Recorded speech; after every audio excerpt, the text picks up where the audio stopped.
Hi everyone, Macsen here. Welcome to my latest Endless Space 2 Let's Play. This time round I'm using Update 3, which is believed to be the last update before the game's final version release. It is of course in early access at the moment, but you can buy it on Steam currently already and play exactly the same version as I'm playing here, or a later version if you're watching this at a later time of course. So, in Update 3, like all of the previous updates, there's been a huge amount of changes, new features and balance fixes and the like. So during the course of this Let's Play, I'm going to be showing off as much of the new changes as possible. Let's start out by starting a new game, of course, and we can see a new change here already. The layout of this screen has changed quite a bit. Probably due to the fact that they wanted to add this chat box, because multiplayer has actually been added to the game.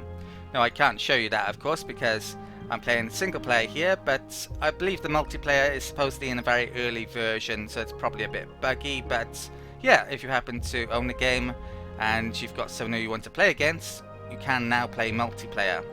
Other than that, there has been a few changes here, new additions. So we can see one of them. The Riftborn is the new major faction that has been added within Update 3. It's the 7th major faction to be added to the game, so there's only one more to come now. As well as that, there's a new map type. Large size galaxies are now available, and I'm going to be showing that off during the course of this Let's Play. As well as two different galaxy shapes, Ovoid and Spiral 8 have been added. I'm going to be playing on Ovoid. For constellations, I'm going to have this to unique, but I believe many has been added in this patch. Although in the patch notes it said at the moment not to play on that because there's some small issues. So I'm just going to play it on unique. Other than that, most of my settings are going to be default. I'm going to play with 7 competitors, so we get to see every single current race that is within the game. And difficulty, I'm going to be playing on endless, which I did in the last Let's Play I did for Update 2 with the Horatio, and that went rather well. So the advanced game settings, I've left this all to default. Apart from the economic victory, which I turned off, there was some issues with that in the previous update. It was triggered rather easily. I'm not sure if it's been changed in this. It probably has a bit, but I'm not going to take any risks, so I'm going to keep that off. Let's take a look at the Riftborn in a bit more detail. So there's a description of the Riftborn down here. I believe that plays basically in the intro video, so I won't read that. To sum up the Riftborn now, I would say they are pristine, geometrical, time-shifting, quasi-robotic, alternate dimension aliens. Sounds rather good, doesn't it? The stats, their affinities and traits down here, they are continuum sculptors, so this allows them to build singularities that can affect time by placing them on a system. Singularities have a fixed duration and can only be placed on a system under the Empire's vision. The Riftborn themselves happen to have some very nice stats. Their political affiliation is industrialist, and they get bonuses to industry, dust and science, and significant bonuses as well. It does come at a cost though with the Riftborn. You actually have to build your population, unlike just about every other race within the game. So that's a significant change. In fact, the Riftborn are very different to the other factions. All of the factions are different to each other in one way or another, but I'd say they're definitely not a more of a default race, so to speak. Not that there really is one, but they do play significantly different. So if you're new to the game, they might not be the best race to start out playing as. At least that's the words of the Amplitude development team. So their faction traits, they are constructionists, so they get a big bonus towards production here as well, an extra 20%. They have rational minds, extra 10% to science on systems. So you can see already this looks a very powerful faction. Bonuses to industry and science, probably the most important things in any 4X game. They are weary travelers though, so they do get -1 movement on their ships. And they are biophobic, so they don't actually like well, life at all in this dimension. So they get a bit of an approval negative on fertile planets. They start with a few different techs like most of the other races, if not all the other races. So they have xenolinguistics, plasma metallurgy, and they start with Epistis, which is a minor race on their worlds. This is new, I believe, and I imagine all of the other races have their own starting population as well. I won't click on this because it'll muck up my settings. So they have a variety of ship hulls, and I'll be discussing all about their ships later on, of course. So I think that's enough of an intro. Let's actually get started then. So as I mentioned, all of the races will appear in the game. Let's start. I'm going to be quiet while the intro video plays.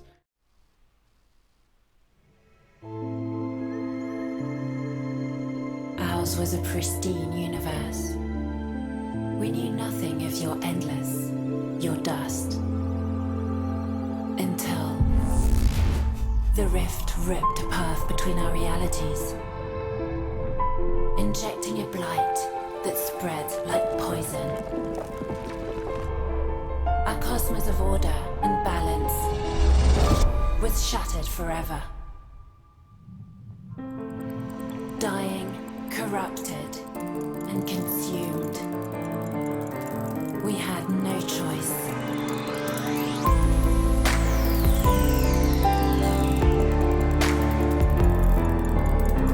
We are outcasts in the chaos that is your universe, willing to do anything to save our own.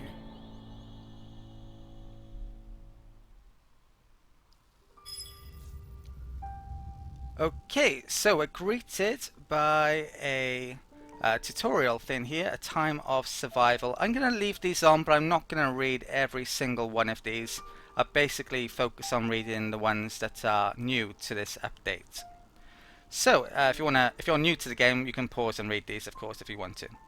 So, hailing from another dimension, the Riftborn crossed the rift to find themselves in an utterly alien universe. As quasi-robotic incarnations of their true forms, their population growth and manpower systems are unique.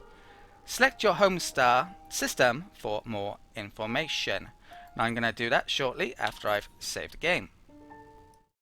Okay, so let's click on our home system, Eta, and find out more about the Riftborn. Time of survival. First off, as machines, Riftborn populations don't grow in the usual manner using foods, but need to be built using industry. How about we create some more Riftborn to help with your survival efforts? Click on the machine embodiment construction to send it to the construction queue. So that's down here.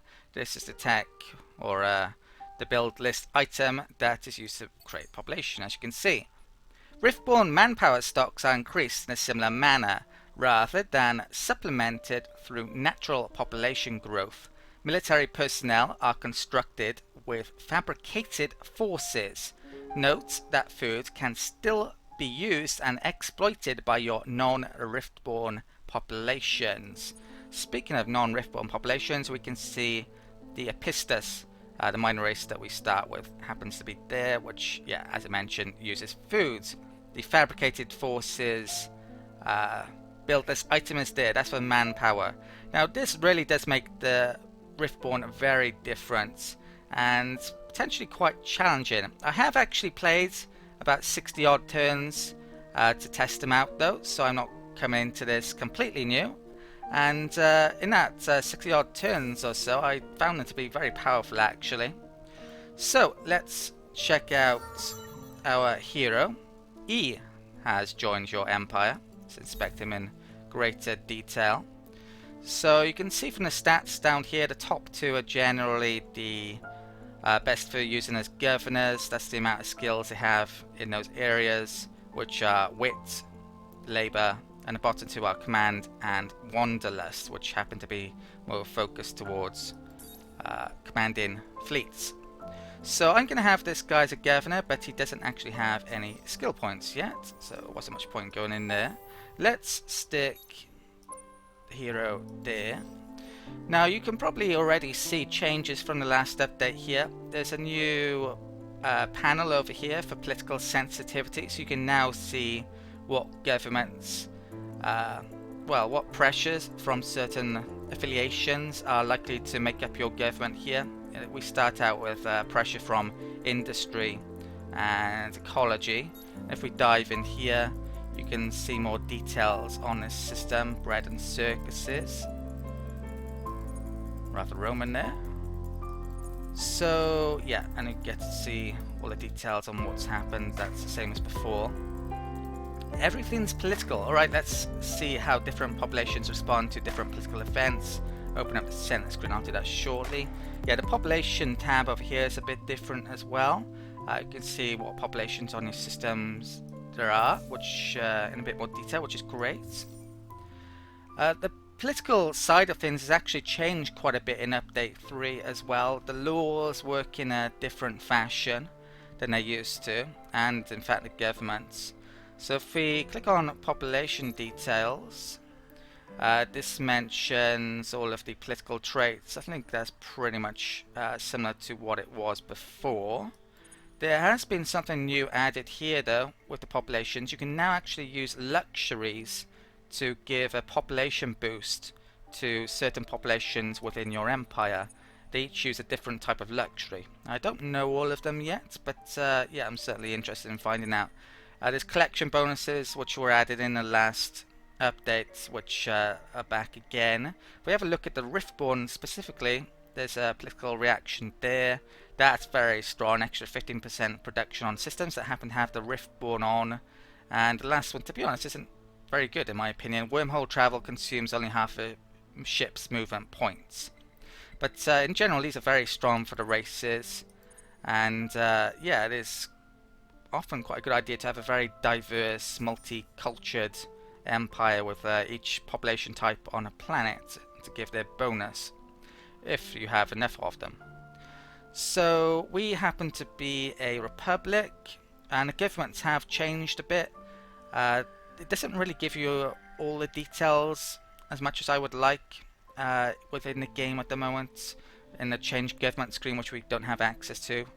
But yeah, there is mentioned what they do in the patch notes. Okay, laws. Well, that's a lot of changes come here actually, so let's check this out. There's now basic laws which require a certain amount of political experience. That's new. But you can select these straight away, and they're not affiliation or faction related. Each of these basic laws has a positive aspect and also a negative aspect. So I may want to introduce some of these. I'm not sure which ones yet though actually. And there are of course laws associated with each of the factions. There's a bug there. From a memory, this gave approval bonus, this one previously in update 2. So the big change here is that now they cost influence per population point, and they each require political experience as well to get the more advanced ones, as you can see here. Now political experience, I'm not quite sure how it works. I think it's either basically by how much you win your political party, or how long your government has been in charge for in numerous elections. That's what determines it. One of the two, possibly both actually. So I'm not going to pass the law quite yet. Let's actually get started on moving and get going then. This is our Grand Viceroy. Very survival depends on you. You come to this place not for glory or conquest, or even for curiosity's sake. You come because a rift in the fabric of your world, Koros, has provoked a blight that threatens everything you've ever known. Things look bleak, hopeless even. In desperation, a communion has sent you through the rift into this terrifying universe with one goal: ensuring your race's survival. Failure is not an option. We'll get to see our stats in a bit more detail there as well. Now, our starting home system doesn't look very good. It's only got 3 planets, sadly. And both of those are very late game terraforming tech. So, honestly, this is a bad start already, which isn't great, but doesn't mean that I can't overcome that. So, first things first, this is our scout ship, the Shadow. So I'm going to use some probes.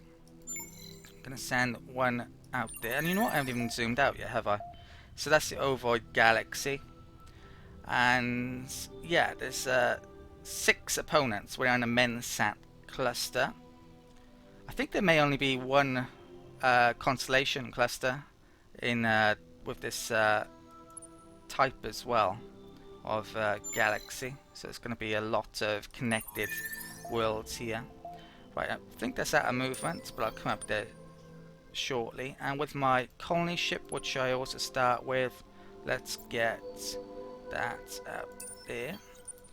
Okay, research. Okay, technology screen was added in update 2, this version of it, but it's had a lot of changes, a lot of new things have been added. So the 2 starting techs I start with are actually resources, and there's 2, not a few. So the question is, what do I want next? Right. There's science there, there's... Yeah, there's quite a few changes in the tech tree, which I will mention coming up, but for now, yeah, I just want to get a turnover, I think, because I've taken a long time on this first turn already. So, yeah, I'm going to pick up the approval and the ability to talk with minor races, first of all. Right, let's end the turn.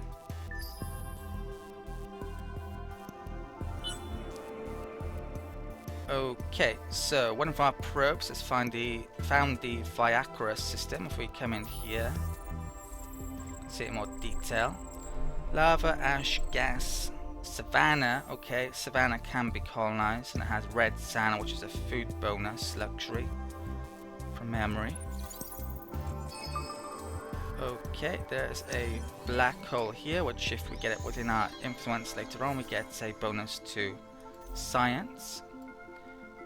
Okay, my colony ship then, so that had Savannah on it, which is where in here? That's Mediterranean, tundra, steppes, Savannah. Right, there's a couple of texts down here, so it's not easily acquired. Let's move the colony ship up there. Am I happy with building this population? Anyway, I hadn't really thought about this. I think I am, out of those options available. So let's end the turn. Acquired the technology. Laying down the law. Kudos, you have accrued enough influence to pass your first law. Open the Senate screen to control the banner to learn more. Now, arguably I should be getting a law now. I'll have another look in a second. So this mentions the political parties. Within a republic you have 2 representatives at most, 2 parties. Right. So yeah, our starting leader happens to be ecologist, which is kind of the nemesis really of the industrialist party. It's a bit surprising that. Okay, this scout has 1 probe back. Let's send that probe in that direction, I think, and we'll continue to travel there. The Lyra system. Let's have a look at this. Lava, desert, Savannah. So we've found 2 Savannahs already. Savannah's looking like it's a pretty good tech to pick up. Come over there. So we've that's unlocked a deed, which is a wonder in this case that we could build a bit later on. Okay, now we've got the approval. So yeah, it's starting to look like I should head towards Savannah then. Foods isn't going to be as important for the Riftborn, which is useful actually. It means I don't have to research it. We will get other races though within our empire, which they'll need, of course. Need the food. Right. So that's it for turn. Let's end the turn.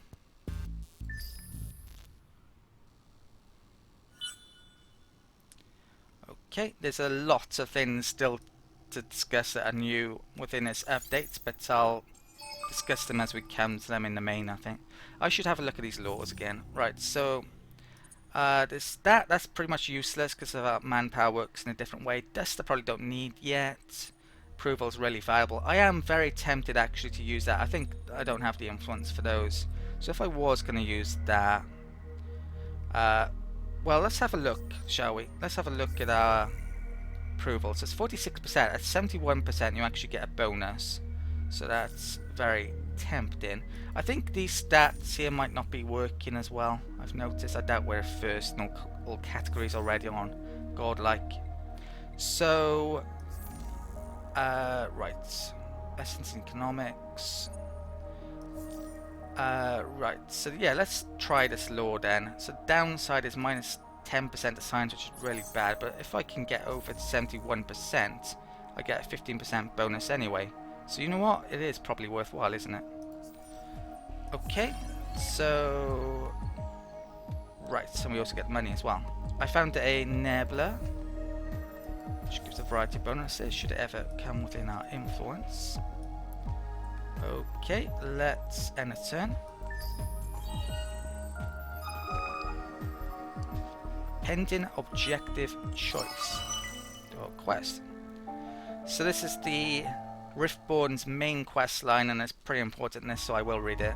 The universe is utterly unlike our own, burning orbs of fire, scarred balls of rock hanging in the void, vast realms of nothingness, empty, pitiless, terrifying.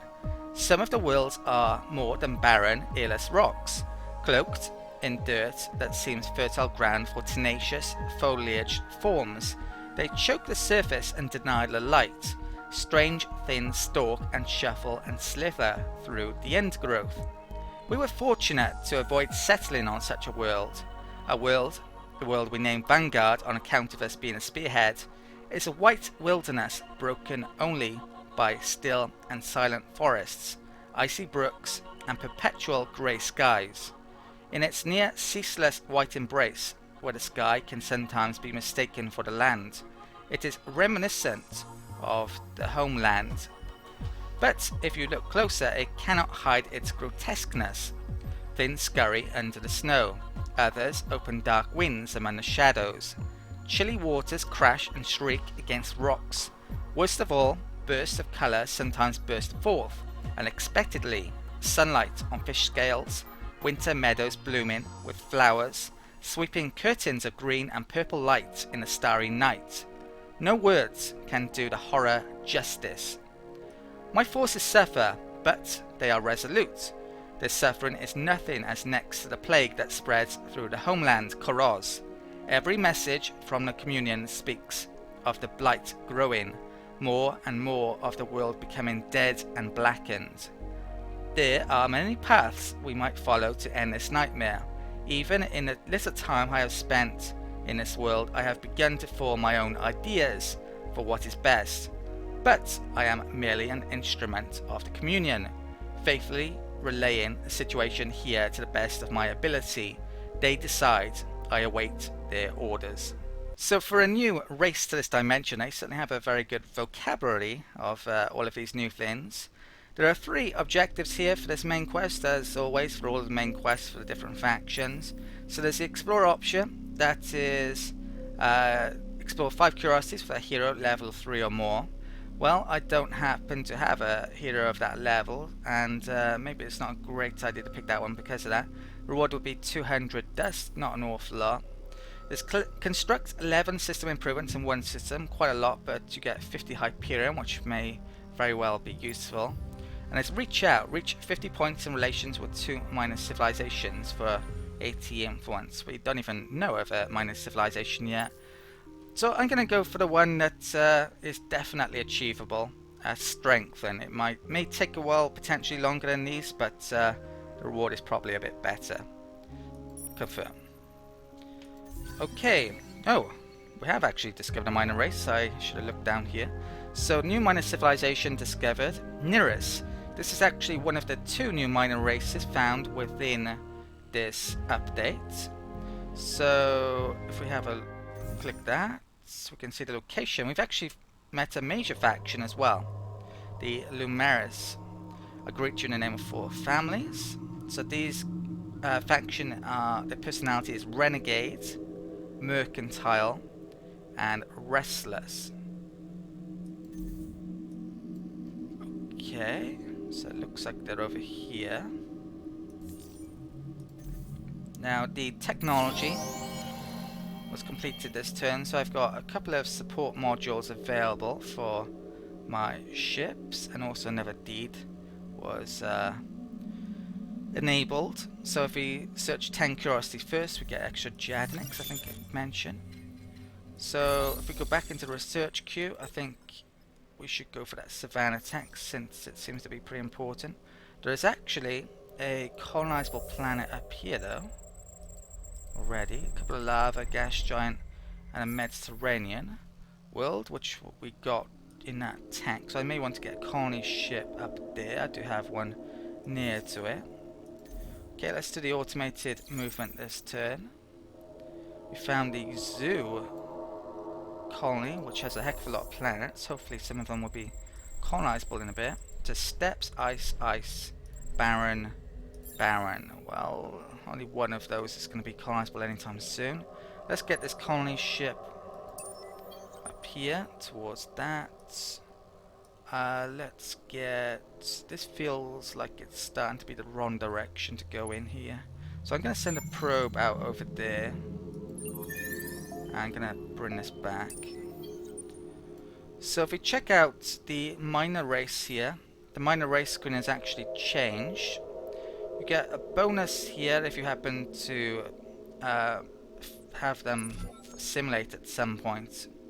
So the praise system that's the main change here. Before you could basically buy these out and assimilate them pretty much straight away. Now you have different levels of relation boosts that you can do specific actions to increase, like by praising them using influence.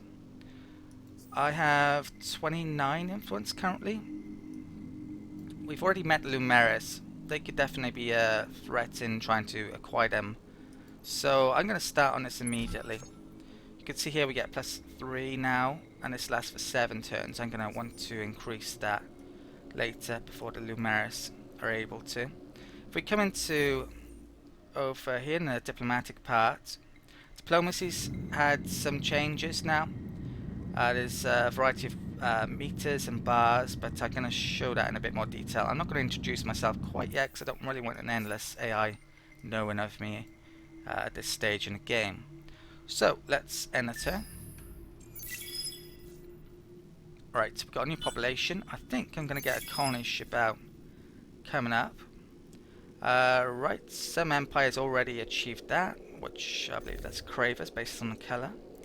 Continuum Sculptors. The Riftborn's relationship to population and manpower growth isn't the only unusual thing about this civilization. Even stranger is the Riftborn's natural time-shifting abilities. Select one of your star systems to learn more. So I'll do just that. Continuing Sculptors. With the ability to create singularities, regions of space where the flow of time is disrupted, the Riftborn have a powerful tool for influencing progress across the galaxy. There are several types, but two which are immediately available for construction are the compression and dilation singularities. Each has specific dust and strategic resource costs, and once constructed remains in your singularity inventory until deployed. That's your inventory there. So it looks like you can only have 3, at least to start. I'm not sure if that's the case long term or not. So they happen to be over here. This one happens to be beneficial towards your empire, and that one you can actually use on rival empires to give them a negative, very similar to your bonus. So I would actually quite like that right now. So that used up a lot of money and my titanium resources as a downside. My hero has gone up to level 2. I am going to want that production boost here for the Riftborn specials. Okay. The Riftborn pretty much always use production instead of food. Yeah, literally, that's the case, I think. For outposts as well, which we'll see coming up. Let's get moving. Okay. And I don't have enough influence to do anything about that. Is my approval over? Yes, it is. That's good. So I'm going to want to stick a colony ship in the list. Now the question is, how fast do I want it to be? So if we come in here, this has changed a lot, and I'll be discussing more about this a bit later on. All the modules look different. There's a lot of new modules in the game. Yeah, for now though, I'll just stick some new modules on. I can talk more about it later. So 50. You know what? I'll keep to 1 actually. I think I'll yeah, should have enough. The movement's there, so it does need a bit of help. What is my current industry? 87. That would take 2 turns for a colony. Okay, that seems reasonable. Get that within a couple of turns. Let's end the turn. Continuing Sculptor's message again. Singularities can be deployed on systems and affect the system plus any orbiting fleets. The compression singularity accelerates time, allowing FIDC production to be boosted, while the dilation singularity slows time, handicapping FIDC production. Later you can unlock other types of singularity with other effects. Singularities can be deployed on any system within your Empire's range of vision. The singularity will automatically disappear after the fixed number of turns, but it can be removed at any time earlier if you choose. To deploy, go back to the galaxy view and click on any available singularity in your inventory. Then click on a system. Happy time shifting. System defenders. If you haven't already done so, let's examine a key part of your system's defense, manpower. Right, I'll do that shortly. Let's actually select this then and select left click on our home system, so we now get those bonuses associated with that singularity. Let's quickly go to the manpower. So you can see you start now with full manpower, which I believe is a change in this update. Manpower works well. Instead of using food for manpower, you have to use production basically. So yeah, I can talk more about that later on. Let's go to the tech trade. It's something I want to show. So it mentioned later on you can get more singularities, and they happen to be down here. So there is a RIP singularity. Fleet can go back from where it came. When arriving in the singularity, the players can replay space battles and ground battles. That seems potentially pretty powerful. Very expensive though. There's a full singularity. The construction at the top of the queue is considered as completed. Doesn't work with wonders, resource generators, singularities, populations, related movement points are automatically refilled on fleets arriving. Heroes are not affected by the assignment lock. You could potentially do a ton of jumps of your fleet regaining movement if you place them in the right position then, potentially. Stasis singularity, as well as getting production bonuses. Freezes the system, forbidding it to progress, collecting resources, invasion, completing improvements, and jams the entities within heroes and fleets. As a lockdown singularity. So yeah, they look pretty powerful, don't they? At least potentially. Also, they look pretty expensive as well. Okay, so let's slowly getting over here. Let's send the probe down in that direction and move that along there. And a colony ship has reached this system, and I am going to colonize it. So there's a Mediterranean world here. Now, with the Riftborn, you're actually looking for production rather than food, unlike the other races.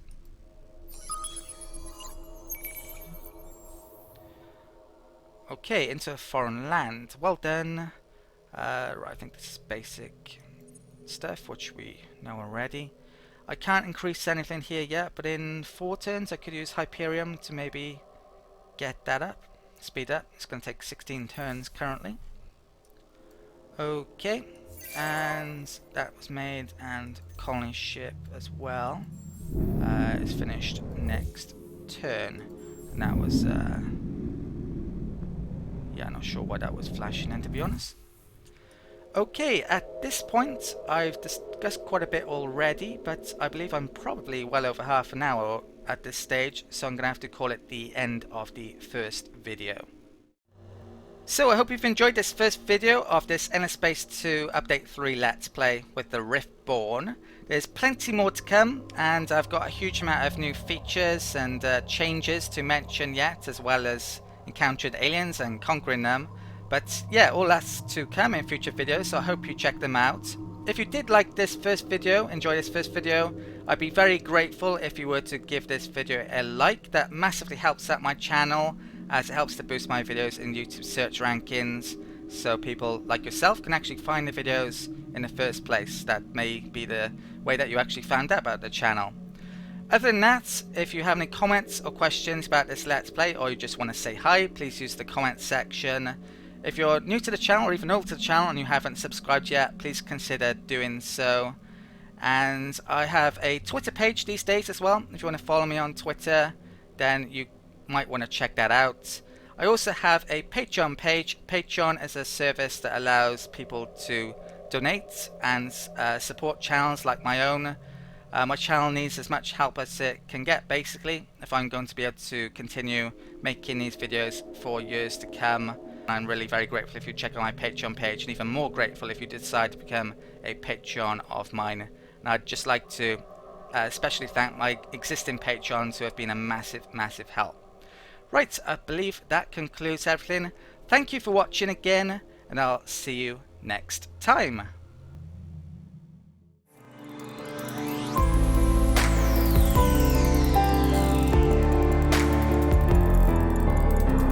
We are outcasts in the chaos that is your universe, willing to do anything to save our own.